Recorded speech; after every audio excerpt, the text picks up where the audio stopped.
Professor Martin آج بے حد خوش تھا۔ پاکیشیا کے سرحدی شہر جوشان پر SSW کے تجربے کا وقت نزدیک آتا جا رہا تھا اور اس نے تمام تیاریاں مکمل کر لی تھی۔ اس کی پرائیویٹ سیکریٹری مس روما نے پرائیویٹ چیکنگ کر کے پروفیسر مارٹن کو اس بات کی رپورٹ کر دی تھی کہ لیبارٹری میں موجود تمام ماہرین صرف ماہرین اور محب وطن ہیں، ان کی طرف سے کوئی خطرہ نہیں ہے۔ چنانچہ پروفیسر مارٹن کو اطمینان ہو گیا تھا۔ Hello science research council, professor Martin calling, over.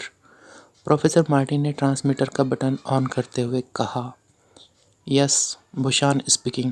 Professor Martin, کیا رپورٹ ہے، اوور۔ دوسری طرف سے سائنس ریسرچ کونسل کے انچارج کی آواز سنائی دی، سر تمام تیاریاں مکمل ہو چکی ہیں، ہم جوشان آپریشن کے لیے تیار ہیں، آپ اس بات کی اطلاع اعلیٰ حکام تک پہنچا دیں، اوور۔ پروفیسر مارٹن نے کہا، ٹھیک ہے، میں اس بات کی اطلاع پہنچا دوں گا۔ آپریشن کے لیے ہو سکتا ہے ہم آپ کو بہت قلیل نوٹس دیں، اس لیے آپ ہر وقت تیار رہیں، اوور۔ بوشان نے جواب دیا، ٹھیک ہے، میں تیار ہوں، اوور۔ پروفیسر مارٹن نے مسکراتے ہوئے جواب دیا، اوور اینڈ آل۔ دوسری طرف سے کہا گیا اور پروفیسر مارٹن نے ٹرانسمیٹر کا بٹن آف کر دیا۔ اب وہ اس نقشے کو بغور دیکھ رہا تھا جس میں جوشان شہر کا نمایاں کیا گیا تھا۔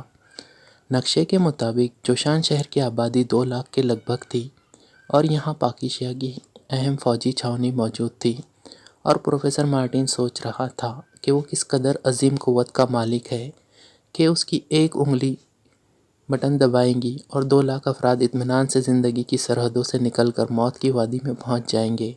اسے یہ سوچ کر یوں محسوس ہو رہا تھا جیسے وہ ان 2 لاکھ افراد کی زندگیوں کا اکیلا مالک ہو۔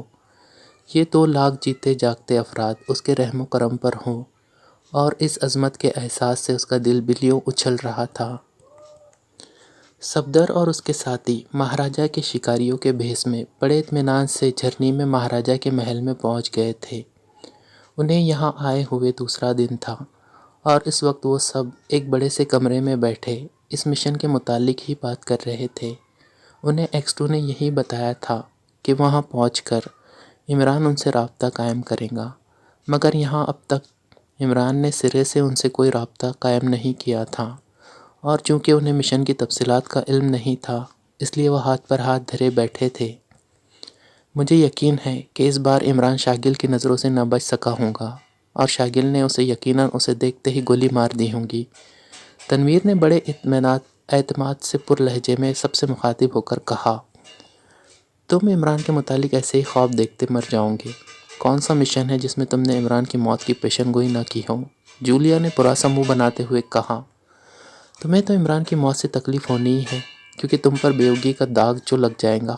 تنویر نے اس بار جولیا پر براہ راست حملہ کرتے ہوئے کہا، یو شٹ اپ نانسنس، نہ جانے کس پاگل نے تمہیں سیکرٹ سروس میں شامل کر دیا ہے۔ جولیا نے غصے سے چیختے ہوئے کہا، مس جولیا آپ خاموش رہیں، اور تنویر تمہیں ایسی باتیں نہیں کرنی چاہیے، کم سے کم غیر ملک میں ہرگز ایسا نہیں ہونا چاہیے۔ اگر ہمارے درمیان ذہنی اعتماد نہ رہا تو ہم کبھی کامیاب نہ ہو سکیں گے۔ صفدر نے انتہائی سنجیدگی سے جولیا اور تنویر کو سمجھاتے ہوئے کہا، کمال ہے، کیا پرانی باتیں کر رہے ہو؟ کامیاب ہونے کے لیے آج کل تو سفارش، رشوت اور وہ کیا کہتے ہیں، بوٹی، ہاں بوٹی کام آتی ہے۔ اچانک عمران نے دروازے میں داخل ہوتے ہوئے کہا، اس کے پیچھے نوٹران اور فیصل بھی تھے۔ ارے عمران صاحب آپ آگے، ہمیں آپ کی ہی فکر کھائی جا رہی تھی۔ صفدر نے بات ٹال کر چہکتے ہوئے کہا، کیا کھا گئی ہے یا نامراد فکر، دیکھو تو۔ عمران نے جھک کر باقاعدہ صفدر کے جسم کا جائزہ لینا شروع کر دیا اور سب میں عمران کے چہروں پر مسکراہٹ رنگ گئی۔ البتہ تنویر نے برا سا منہ بنا لیا جیسے اس نے غلطی سے کونین کی گولی چبا لی ہو۔ عمران صاحب اپنے ساتھیوں کا تعارف تو کرا دیجیے۔ اچانک کیپٹن شکیل نے موضوع بدلتے ہوئے کہا، ارے ہاں تعارف تو میں بھول ہی گیا، یہ مسٹر جگت نارائن ہے۔ عمران نے بغلا کر نوٹران کا ہاتھ پکڑتے ہوئے کہا، جگت نارائن نہیں عمران صاحب، نوٹران۔ نوٹران نے مسکراتے ہوئے تصحیح کی، بھائی مشکل نام ہے، صرف پہلے 2 حرف ہی بطور نام رکھ لیتے تو بڑی آسانی ہوتی۔ عمران نے برا سا منہ بناتے ہوئے کہا اور سب کھلکھلا کر ہنس پڑے۔ اگر ایسا ہوتا عمران صاحب تو آپ یقیناً میرے سامنے سر جھکائے بیٹھے ہوتے، نوٹرون نے کشادہ دلی سے ہنستے ہوئے کہا۔ بھائی یہ تو ہوتا آیا ہے، نائیوں کے سامنے تو بڑے بڑے جابر بادشاہوں کو سر جھکانے پڑتے ہیں، مجھ حقیر فقیر اور ہیچ میدان کی بھلا کیا وقت۔ عمران نے بڑی سنجیدگی سے جواب دیا۔ اچھا عمران صاحب، ہم ان کا نام سمجھ گئے، مگر ان کا حدود رابعہ؟ صفدر نے ہنستے ہوئے کہا۔ حدود رابعہ کیا بتاؤں، ان کے شمال میں اسی کمرے کی دیوار ہے، جنوب میں خود کھڑا ہوں، اور مشرق میں کیا ہے؟ نائی کان بھائی، عمران نے بڑی معصومیت سے نوٹرون سے مخاطب ہو کر کہا۔ بس رہنے دیجئے دوسرے صاحب، کیپٹن شکیل نے ہنستے ہوئے کہا۔ وہ سمجھ گیا تھا کہ عمران اس کی اصل حیثیت کو چھپا رہا ہے۔ ان کا نام خلیفہ فیصل جان ہے، عمران نے ادب سے سر جھکاتے ہوئے کہا۔ خلیفہ؟ سب بے اختیار چونک پڑے۔ جی ہاں، یہ پیر علی عمران کا خلیفہ ہے، اپنے پیر کے مزار پر قوالی کروانے کا وعدہ کیا ہے اس نے، عمران نے بڑی معصومیت سے جواب دیا، اور ایک بار پھر کمرے میں کہے گونج اٹھے۔ اور حضرات، یہ سب لوگ ایک ایسی ٹیم کے ممبر ہیں جو کھیلتی کم ہے، بھاگتی زیادہ ہے، اور ٹیم کا کپتان ایک چوہا ہے، جی ہاں چوہا، جو اپنے بل میں چھپا انہیں بھگاتا رہتا ہے۔ عمران نے ٹیم کا تعارف نوٹرون اور فیصل جان سے تعارف کراتے ہوئے کہا۔ یو شٹ اپ، تمہیں ہمارے باس کی توہین کرنے کا کوئی حق نہیں۔ اچانک جولیا پھٹ پڑی۔ اچھا ٹھیک ہے، مجھے کیا معلوم کہ تمام حقوق تم نے اپنے نام ریزرو کرا رکھے ہیں۔ تو صاحبان، جس کے نام تمام حقوق ریزرو ہیں، ان کا نام جولیانا فٹس واٹر ہے، اس کے ساتھ کیپٹن شکیل ہے، اور اس کے ساتھ صفدر، پھر تنویر، پھر چوہان، اور سب سے آخر میں نعمانی، جو مانتے ہی نہیں ہیں۔ لاکھ کہا کہ مان جاؤ، فائدوں میں رہوں گے، مگر صاحب نہیں مانتے، عمران نے کہا، اور سب مسکرا دیے۔ بہرحال نوٹرون اور فیصل جان نے باری باری سب سے مصافحہ کیا، اور پھر وہ صوفے پر بیٹھ گئے۔ عمران صاحب، اب کام کی بات ہونی چاہیے، بہت وقت ضائع ہو گیا ہے، صفدر نے اچانک سنجیدگی سے کہا۔ ہاں، واقعی میری عمر اب بہت ضائع ہو چکی ہے، اگر جولیا راضی ہے تو واقعی کام کی بات ہو جانی چاہیے۔ مجھ سے اب سلیمان کی پکائی ہوئی جلی ہوئی روٹیاں نہیں کھائی جاتی، عمران نے بھی بڑے سنجیدہ لہجے میں کہا، اور جولیا سے اور تو کچھ نہ بن پڑا، البتہ اس نے منہ پھیر لیا۔ بس بھائی، ہو گیا کام، دیکھو جولیا شرما رہی ہے، اور اسے شرمانا بھی چاہیے، آخر مغربی لڑکی ہے، عمران نے بڑے پرجوش لہجے میں کہا۔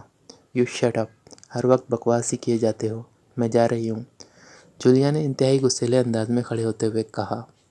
اچھا بیٹھ جاؤ، اس بکواس کے لیے کوئی اور وقت مقرر کر لیں گے، عمران نے کہا، اور جولیا دوبارہ بیٹھ گئیں۔ عمران نے نوٹرون کو اشارہ کیا، اور نوٹرون اٹھ کر دروازے سے باہر نکل گیا۔ دروازے کے باہر اس نے جھانک کر ادھر ادھر دیکھا، اور پھر واپس لوٹ کر اندر آ گیا۔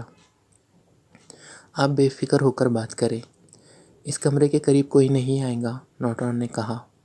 عمران نے جیب میں ہاتھ ڈال کر ایک نقشہ نکالا، اور اسے درمیانی میز پر پھیلا دیا۔ سب لوگ نقشے کی طرف متوجہ ہو گئے۔ یہ رمانند پہاڑ ہے، جس کی چوٹی پر وہ لیبارٹری موجود ہے جسے ہم نے تباہ کرنا ہے، عمران نے کہا، اور پھر وہ چوٹی کے متعلق تفصیلات بتانے میں مصروف ہو گیا۔ مگر عمران صاحب، اس چوٹی پر پہنچنا تو ناممکن ہے، اور جب ہم وہاں پہنچ ہی نہیں سکیں گے تو اسے تباہ کیسے کریں گے، صفدر نے کہا۔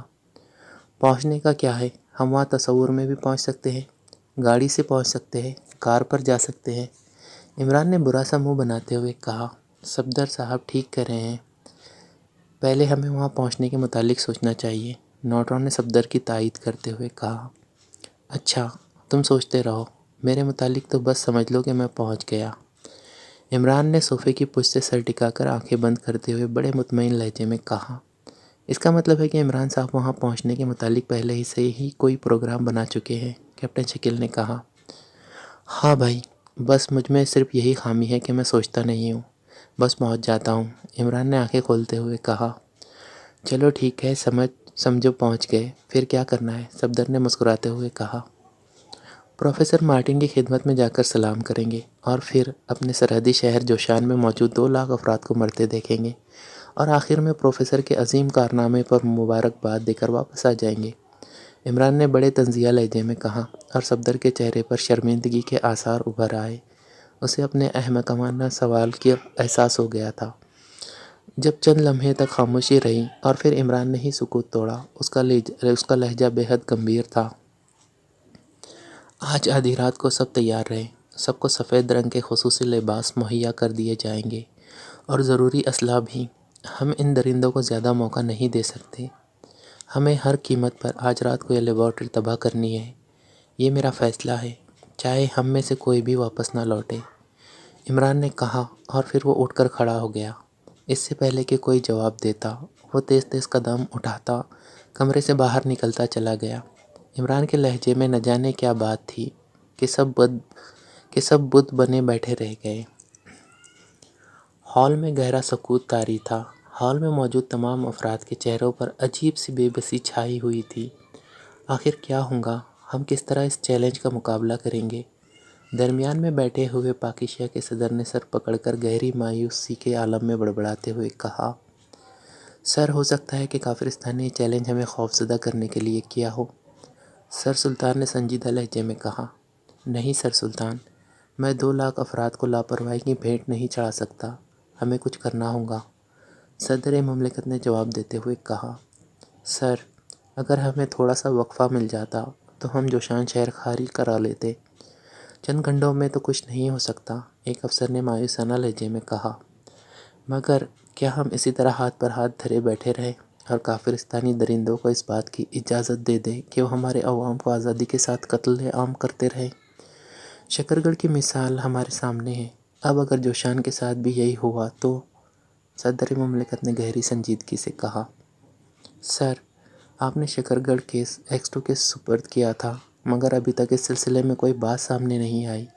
ایک ممبر نے کھڑے ہو کر کہا، مسٹر ایکس 2، آپ کیوں خاموش ہیں؟ آپ نے اب تک کیا کیا ہے؟ صدر مملکت نے اس بار ایکس 2 سے مخاطب ہو کر کہا، ان کے لہجے میں ہلکی سی تلخی تھی، جناب صدر، میری ٹیم کافرستان میں کام کر رہی ہے۔ آپ کا پیغام ملتے ہی کہ کافرستانی حکام نے پیغام بھجوایا ہے کہ اگر صبح سورج طلوع ہونے سے پہلے ہم نے ان کے ساتھ اپنی غلامی کے معاہدے پر دستخط کرنے پر آمادگی کا اظہار نہ کیا تو نمونے کے طور پر جوشان شہر کا وہی حشر کیا جائے گا جو شکرگڑھ کا ہوا ہے، اور اس کے بعد نمبر دارالحکومت کا ہوگا۔ میں نے ٹیم سے رابطہ قائم کیا تو اس سلسلے میں جو تفصیلات انہوں نے مہیا کی ہیں ان سے پتہ چلا ہے کہ کافرستان والوں نے رمانند پہاڑ کی چوٹی پر خفیہ لیبارٹری قائم کی ہے، جہاں انہوں نے SSW نامی مشین فٹ کی ہے، اور اس لیبارٹری سے وہ پاک ایشیا کے چپے چپے کو اس مشین کا ٹارگٹ بنا سکتے ہیں۔ میری ٹیم اس پہاڑی تک پہنچنے میں کامیاب ہو چکی ہے، مگر بلیک زیرو جو ایکس 2 کے روپ میں بیٹھا تھا بولتے بولتے رک گیا۔ مگر کیا؟ صدر مملکت نے چونکتے ہوئے کہا، سر، اس لیبارٹری کی سچویشن اور اس کی حفاظت کی تفصیلات سامنے آئی ہے، ان سے ظاہر ہوتا ہے کہ یہ لیبارٹری ناقابل تسخیر ہے۔ بلیک زیرو نے جواب دیا، اس کا مطلب ہے کہ ہمیں اس معاہدے پر دستخط کر دینے چاہیے، جس کے بعد پاک ایشیا کافرستان کی غلامی میں چلا جائے گا۔ صدر مملکت نے چبھتے ہوئے لہجے میں کہا، نہیں جناب، اس بات کا تو ہم تصور بھی نہیں کر سکتے۔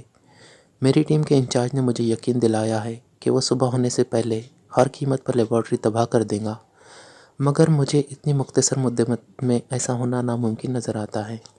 بلیک زیرو نے بڑی صاف گوئی سے جواب دیتے ہوئے کہا، تو پھر اب کیا کیا جائے؟ ہم جوشان شہر کو کیسے بچائیں؟ اس کی حفاظت کے لیے کیا اقدام کریں؟ صدر مملکت نے دانت پیستے ہوئے کہا، مگر کسی نے کوئی جواب نہ دیا، کسی کے پاس جواب تھا ہی نہیں۔ اس وقت رات کے 11 بج چکے تھے اور صبح ہونے میں صرف 6 گھنٹے باقی تھے۔ اتنی کم مدت میں کچھ بھی نہیں ہو سکتا تھا۔ اگر آپ لوگوں کے پاس میری بات کا کوئی جواب نہیں تو پھر یہی ہو سکتا ہے کہ میں اس معاہدے پر دستخط کرنے پر آمادگی کا اظہار کر دوں۔ میں 2 لاکھ افراد قربان نہیں کر سکتا۔ صدر مملکت نے کھڑے ہوتے ہوئے کہا، جناب صدر، آپ جذبات میں آ کر کوئی ایسا فیصلہ نہ کریں جس پر ہماری آنے والی نسلوں کو بھی پچھتانا پڑے۔ آپ ایسا کریں کہ ہنگامی طور پر ان 6 گھنٹوں میں جس قدر آبادی کا انخلا ہو سکتا ہے کرا لیں، باقی جو ہوگا دیکھا جائے گا۔ ہم اپنے آخری آدمی کی قربانی دینا تو منظور کر سکتے ہیں، مگر کافرستان کی غلامی قبول نہیں کر سکتے۔ میں اپنی ٹیم کو ایک بار پھر یہ پیغام دے دیتا ہوں کہ صبح ہونے سے پہلے لیبارٹری تباہ کر دی جائے، چاہے انہیں کچھ ہی کیوں نہ کرنا پڑے۔ ایکس 2 نے بھی کھڑے ہوتے ہوئے کہا، کچھ سمجھ نہیں آتا، صدر مملکت نے الجھے ہوئے لہجے میں کہا، اور پھر وہ ڈگمگاتے ہوئے قدموں سے ہال سے باہر چلے گئے۔ صدر مملکت کے جانے کے بعد باقی ممبرز بھی منہ لٹکائے ہال سے باہر نکلنے لگے۔ ایسی بے بسی کا تجربہ شاید انہیں پہلی بار ہو رہا تھا۔ لیبارٹری میں بڑی چہل پہل نظر آ رہی تھی۔ خصوصی اور اعلیٰ حکام ایک خصوصی پرواز سے وہاں چند گھنٹے پہلے پہنچے تھے۔ صبح 6 بجے جوشان آپریشن کے لیے وقت مقرر کیا جا چکا تھا اور آدھی رات گزر چکی تھی۔ صبح ہونے میں صرف چند گھنٹے باقی تھے۔ پروفیسر مارٹن بے حد خوش نظر آ رہا تھا۔ وہ بار بار مشین کو چیک کرتا اور پھر اطمینان سے سر ہلا دیتا۔ پروفیسر مارٹن، آپ مشین کو اچھی طرح چیک کر لیں، ایسا نہ ہو کہ عین موقع پر کوئی خرابی پیدا ہو جائے، ایک افسر نے پروفیسر مارٹن سے مخاطب ہو کر کہا۔ آپ بے فکر رہیں جناب، سب ٹھیک ہے، پروفیسر مارٹن نے خوش دلی سے جواب دیا۔ ویسے پروفیسر کی ایجاد حیرت انگیز ہے۔ پاکیشیا والے لاکھ سر پیٹ لیں مگر وہ ٹارگٹ کو کسی طور پر نہیں بچا سکتے، ایک اور افسر نے ہنستے ہوئے کہا۔ ہاں، مجھے تو تصور میں بھی لطف آ رہا ہے کہ جب پاکیشیا کے حکام کو اس چیلنج کا علم ہوگا تو ان کا کیا حشر ہو رہا ہوگا۔ انہیں بہرحال ہماری بات ماننا پڑے گی اور اس طرح پاکیشیا کو غلام بنانے کا ہمارا برسوں کا خواب پورا ہو جائے گا، دوسرے نے جواب دیا۔ اور لطف یہ کہ ہمارے ایک آدمی کی نکسیر بھی نہیں پھوٹے گی اور جوشان شہر کے 2 لاکھ افراد موت کی نیند سو جائیں گے، پہلے نے کہا۔ صرف جوشان ہی کیا، میں چاہوں تو اس وقت پورے پاکیشیا کو موت کی نیند سلا دوں، پروفیسر مارٹن نے بڑے فخریہ لہجے میں کہا۔ ایک بات مجھے کھٹک رہی ہے، سیکرٹ سروس کے چیف شاگل نے وزیر اعظم کو ایک خفیہ پیغام میں بتایا تھا کہ پاکیشیا کی سیکرٹ سروس کے افراد اس پہاڑی کے آس پاس پہنچ گئے ہیں اور وہ اس لیبارٹری کو تباہ کرنے کے در پہ ہیں۔